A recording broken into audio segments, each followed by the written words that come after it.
बरुआ के चाचा कहाँ हैं? एक बार वहीं से हाथ उठाइए। बाप रे होते छिपल छथिन एना केना हेते। चाचा चाचा बरुआ पुकारे,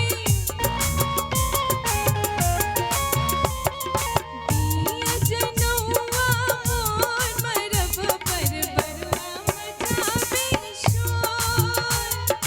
काली घटा घन घोर मरब पर बरुआ मचावे शोर।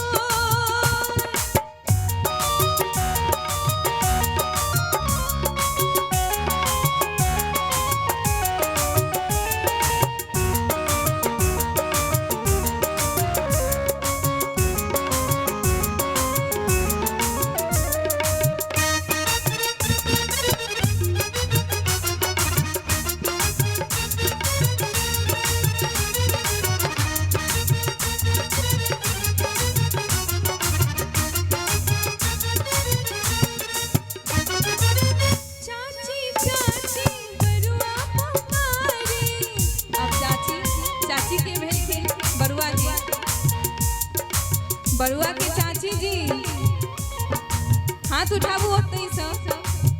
हाँ देख ले ली। चाची चाची बरुआ पुकारे, दिया जनौआ मोर मरब पर बरुआ मचावे शोर।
मिथिला में जो भी संस्कार है, रीति रिवाज है, मुड़न हो गया, जनेऊ हो गया, उनमें जो गीत बने हैं उनमें सभी संबंधों का नाम जरूर लिया जाता है।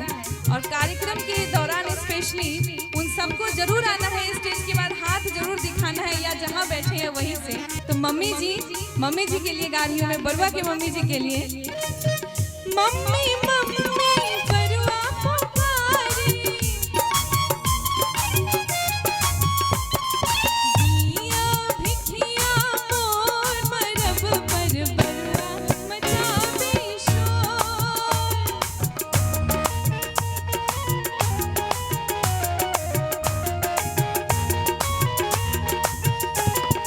पानी घटा घन घोर मरब पर बरुआ मचावे शोर।